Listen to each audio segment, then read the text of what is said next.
Hi எல்லாருக்கும் ஒரு பெரிய ஹாய் அண்ட் வணக்கம். இப்போ நாம கண்டிஷனல் ஸ்டேட்மெண்ட்ல இருக்கிற இஃப் எல்ஸ்னா என்னன்னு பார்க்க போறோம்.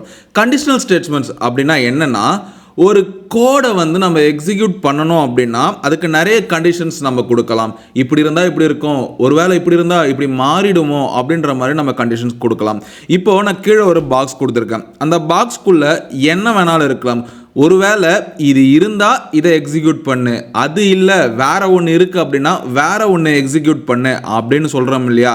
ஸோ அதுக்கு பேர் தான் இஃப் எல்ஸ் கண்டிஷன். நீங்கள் ஒரு பஸ் ஸ்டாண்டில் போய் நிற்கிறீங்க, அங்கே பஸ் வந்து நிற்குது. நீங்கள் டைமுக்கு பஸ் வந்தால் நான் இன்டர்வியூக்கு கரெக்டாக போயிடுவேன் அப்படின்னு சொல்கிறது ஒரு கண்டிஷன். இந்த கண்டிஷன் இல்லை, பஸ்ஸை வந்து டைமுக்கு வரல அப்படின்னா இன்டர்வியூக்கு என்னால் டைமுக்கு போக முடியாது, அப்போது நான் வேறு ஆப்ஷனை பார்க்கணும் அப்படின்னு சொல்கிறோம் இல்லையா? ஸோ இந்த மாதிரி ஒரு கண்டிஷன் நடந்தால் இது நடக்கணும், ஒருவேளை இந்த கண்டிஷன் நடக்கலை அப்படின்னா வேறு ஒன்று நடக்கணும்னு சொல்கிறேன் இல்லையா? ஸோ அதுக்கு பேர் தான் இஃப் எல்ஸ் கண்டிஷன். ஸோ இதை கண்டிஷனல் ஸ்டேட்மெண்ட் அப்படின்ற மாதிரி சொல்லுவாங்க. இதில் இன்னொன்று இருக்குது, எல்ஸ் இஃப். இப்போது ஒரு பஸ் வருது, டைமுக்கு வந்துடுச்சு, நான் வந்து இன்டர்வியூக்கு கரெக்டாக போயிட்டேன், இது வந்து ஒரு கண்டிஷன். இன்கேஸ் அந்த பஸ்ஸு போயிடுச்சு, ஆனால் எனக்கு பின்னாடியே இன்னொரு பஸ் இருக்குது, ஸோ அதில் ஏறினாலுமே நான் டைமுக்கு கரெக்டாக வந்து இன்டர்வியூ போயிடுவேன். அப்படி இல்லைனா நான் வேறு ஒரு இடத்துக்கு இன்டர்வியூ போயிடுவேன். இந்த மாதிரி மல்டிபிள் கண்டிஷன். இப்போ அங்கே இருக்கிற பாக்ஸஸ் இருக்கு இல்லையா, இந்த பாக்ஸஸ்க்குள்ளே ரெண்டு பேருக்கும் ரெண்டு விஷன் இருக்கும். நான் இந்த பாக்ஸ் சூஸ் பண்ணால் எனக்கு ஒன்று கிடைக்கும், நான் வேற ஒரு பாக்ஸை சூஸ் பண்ணால் எனக்கு வேற ஒன்று கிடைக்கும் அப்படின்ற மாதிரி மல்டிபிள் கண்டிஷன்ஸ் இருக்கும், மல்டிபிள் இருக்கும், மல்டிபிள் ஆப்பர்ச்சுனிட்டிஸ் ஆப்ஷன்ஸ் இருக்கும். ஸோ இந்த மாதிரி நம்ம ஜாவாக்குள்ள கண்டிஷன்ஸை பேஸ் பண்ணி ஒர்க் பண்ணுறதுக்கு பேர் தான் கண்டிஷனல் ஸ்டேட்மெண்ட். அந்த கண்டிஷனல் ஸ்டேட்மெண்ட்டில் முக்கியமாக 3 இருக்குது. ஒன்று இஃப், இன்னொன்று எல்ஸ், இன்னொன்று எல்ஸ் இஃப், இப்படின்னு 3 முக்கியமாக இருக்குது. ஸோ இதெல்லாம் என்ன பண்ணுது, அதை எப்படி நம்ம ப்ராக்டிக்கலாக பார்க்குறது அப்படின்றத இப்போ நம்ம கோட் எடிட்டரில் கோட் பண்ணி பார்க்கலாம். இப்போ நான் கோட் எடிட்டரை ஓப்பன் பண்ணிக்கிட்டேன். இந்த கோட் எடிட்டரை வந்து இப்போ நான் என்ன பண்ண போகிறேன் அப்படின்னா 2 கண்டிஷன்ஸ் கொடுக்க போகிறேன். அதாவது நம்ம மேத்தமெட்டிக்கல் கால்குலேஷன்ஸை வழக்கமாக பார்ப்போம், a = 10 b = 20 அப்படின்ற மாதிரி. ஸோ அதை வச்சு ஒன்று பார்ப்போம். அதுக்கப்புறம் ரியல் டைம் சினாரியோஸில் என்ன இருக்குது அப்படின்ற மாதிரி அதை வச்சும் ஒன்று பார்ப்போம். ஃபஸ்ட்டு நான் இன்டீஜரில் int a = 10 அப்படின்ற மாதிரி கொடுத்துக்கிறேன், int b = 20 அப்படின்ற மாதிரி கொடுத்துக்கிறேன். இப்போது இங்கே தான் நீங்கள் முக்கியமாக பார்க்க வேண்டியது இருக்குது. என்னென்னா, இப்போ நான் கண்டிஷன்ஸ் கொடுக்க போகிறேன். இந்த கண்டிஷனுக்கு நம்ம சின்டாக்ஸ் என்ன போடணும்னா இஃப் அப்படின்னு போட்டுட்டு நம்ம ஒரு ப்ராக்கெட்டை ஓப்பன் பண்ணிக்கிட்டு எனக்கு என்ன கண்டுபிடிக்க போகிறேன்னா a = b-ஆக இருக்கா அப்படின்ற மாதிரி நான் கண்டுபிடிக்க போகிறேன். அப்படி நீங்கள் கொடுக்குற கண்டிஷன்ஸ் வந்து சாட்டிஸ்ஃபை ஆச்சு அப்படின்னா எஸ் அவுட்டில் நம்ம என்ன பிரிண்ட் பண்ணலான்னா டபுள் கோட்ஸில் a = b. ஸோ இப்போ நான் இப்படி கொடுத்துக்கிறேன். இப்போதைக்கு நான் வந்து ரெண்டுமே 10 கொடுக்குறேன், அப்போ தான் உங்களுக்கு டிஃப்ரென்ஸ் புரியும். இப்போ நான் இங்கே என்ன கொடுத்துருக்கேன்னா இன்ட்டு அப்படின்ற ஒரு டேட்டா டைப்பில் ஏன்ற வேரியபிளில் நான் 10ன்றதை ஸ்டோர் பண்ணிக்கினேன். சரி, இன்ட்டுன்ற டேட்டா டைப்பில் பின்ற வேரியபிளில் நான் இன்னொரு 10 அப்படின்ற நம்பர் கேட்டிருக்கேன். ஸோ இப்போது இந்த சின்டாக்ஸ் என்னென்னா இஃப் அப்படின்னு கொடுத்துட்டிங்கன்னா அது வந்து அந்த இஃப் எல்ஸ் கண்டிஷனுக்கு ஸ்டார்ட் ஆகிடும். கண்டிப்பாக இஃப் எல்ஸ் கண்டிஷன் யூஸ் பண்ணிங்கன்னா இஃப் இருந்தால் தான் உங்களால் எல்ஸ் யூஸ் பண்ண முடியும், இஃப் இல்லை அப்படின்னா எல்ஸ் யூஸ் பண்ண முடியாது. ஏன் அப்படின்னா ஒரு கண்டிஷன் நடக்கலைனா தான் இது இல்லைனா இது பண்ணு அப்படின்ற மாதிரி வரும். ஒருவேளை இது இல்லை எனக்கு இது கொடு அப்படின்னு கேட்டிங்கன்னா எது இல்லை அப்படின்ற ஒரு கொஸ்டின் வரும் இல்லையா?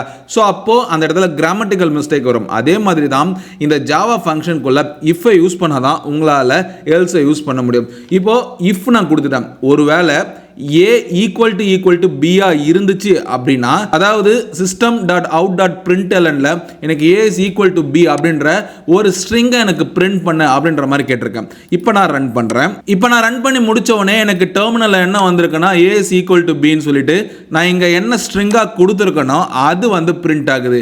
இன்கேஸ் இந்த இடத்துல வந்து நம்பர் வந்து வேற இருக்குது, அதாவது 20 அப்படின்னு இருக்குன்னு வச்சுப்போம்.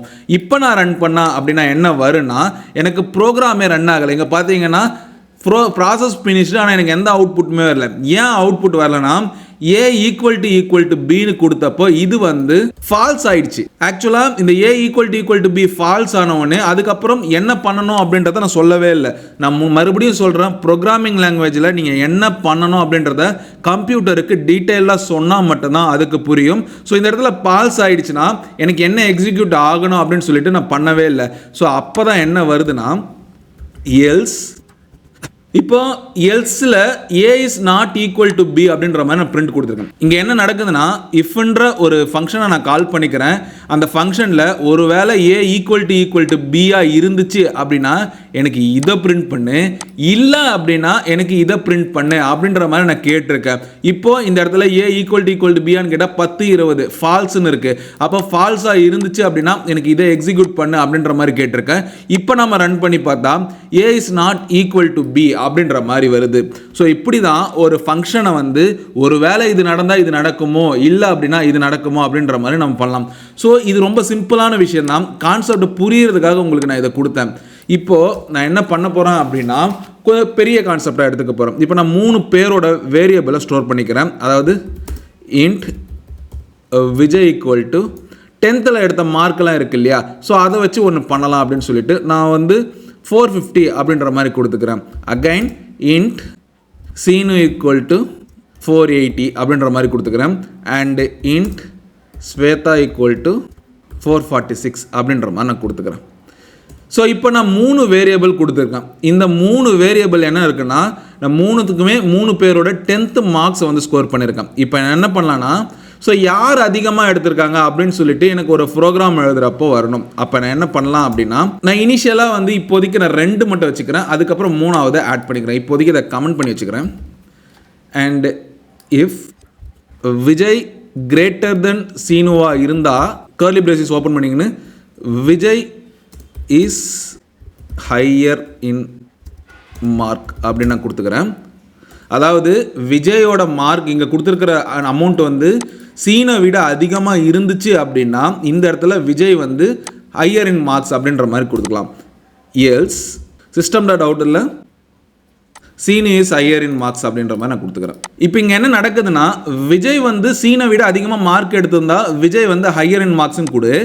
எல்ஸ் ஒருவேளை விஜய் அதிகமாக எடுக்கலை அப்படின்னா இங்கே 2 வேரியபிள் தான் இருக்குது. அதனால் சீனு வந்து ஹையர் இன் மார்க்ஸ் அப்படின்ற மாதிரி வந்துடும். இப்போ நான் ப்ரோக்ராமை ரன் பண்ணேன் அப்படின்னா எனக்கு என்ன ஆன்சர் வரணும்னா Seenu is higher in marks வந்து ஏன்னா 480. ஒருவேளை நான் வந்து இதை 420 அப்படின்ற மாதிரி மாற்றினேன் அப்படின்னா ஸோ இந்த இடத்துல வந்து எனக்கு Vijay is higher in marks அப்படின்ற மாதிரி வரும்.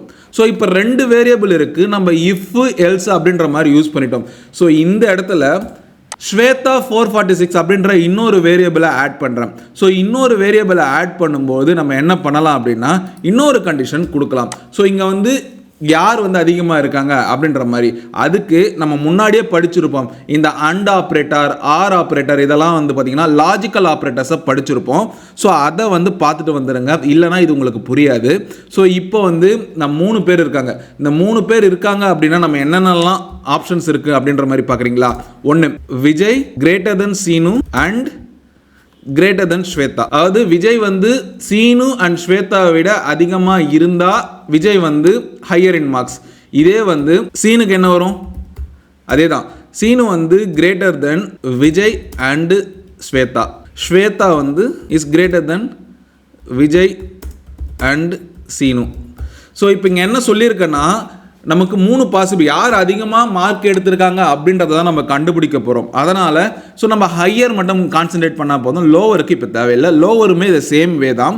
ஸோ இப்போ விஜய் வந்து அதிகமாக இருக்கணும் அப்படின்னா சீனை விட ஸ்வேதாவை விட அவங்க மார்க் அதிகமாக எடுத்துருக்கணும். இன்கேஸ் சீனு அதிகமாக இருக்கணும் அப்படின்னா விஜயை விட ஸ்வேதாவை விட அதிகமாக எடுக்கணும். ஸோ இந்த இடத்துல நான் பாருங்கள் கண்டிப்பாக இருக்கணும் அப்படின்னா 2மே ட்ரூவாக இருந்தால் தான் இது வந்து பாசிபிலிட்டி இருக்குது.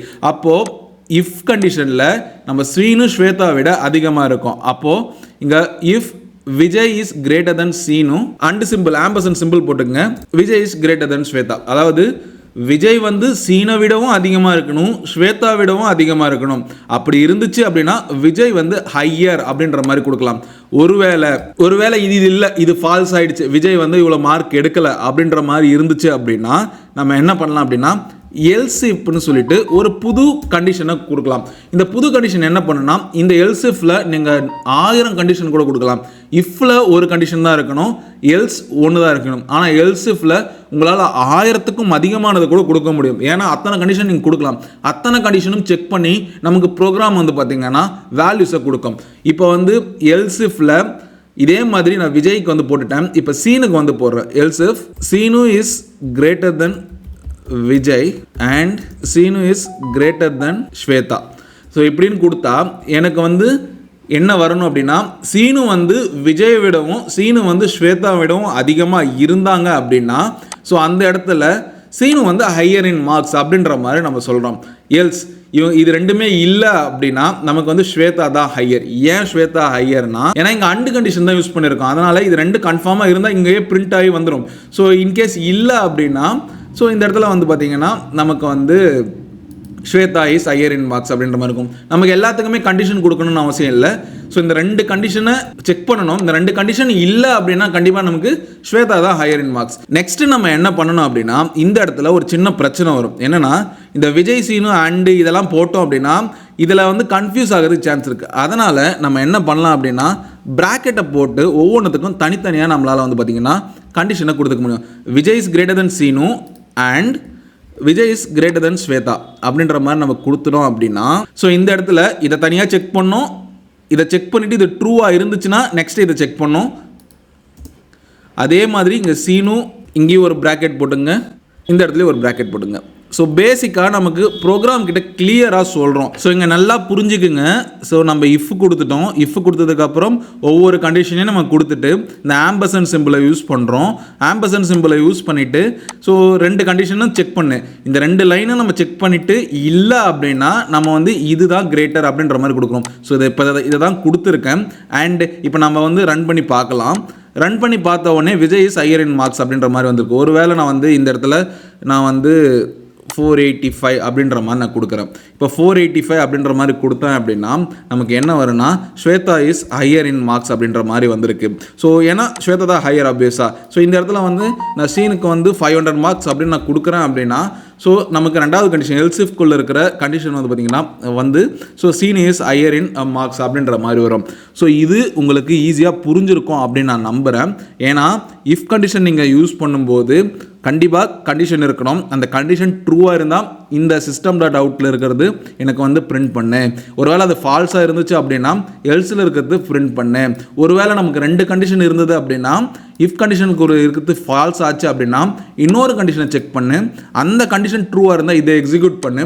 ஒருவேளை இந்த எல்ஸ் பிளாக்ல இருக்கிற கண்டிஷன் வந்து ஃபால்ஸாக இருந்தது அப்படின்னா எல்ஸ் கூட அப்படின்ற மாதிரி சொல்லலாம்.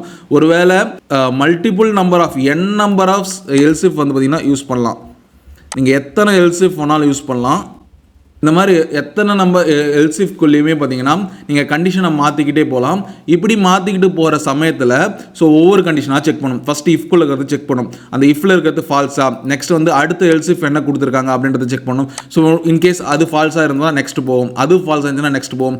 ஒருவேளை இங்கே ட்ரூவாக இருக்குது அப்படின்னா இந்த லைனில் எக்ஸிக்யூட் பண்ணிவிட்டு இந்த ப்ரோக்ராமுக்கு வெளியில் வந்து ப்ரோக்ராமை எண்ட் பண்ணிவிடும். ஒருவேளை இங்கே தான் இருக்குது எல்சிஃப் கடைசி தான் வருது அப்படின்னாலுமே ஸோ இது வரைக்குமே வரும். ஸோ நம்ம எத்தனை லைன்ஸ் ஆஃப் கோட் கொடுத்திருந்தாலுமே அத்தனை லைன்ஸ் ஆஃப் கோடையும் எக்ஸிக்யூட் பண்ணுறதுக்கு தான் இந்த எல்சிஃப் கண்டிஷன் இருக்குது.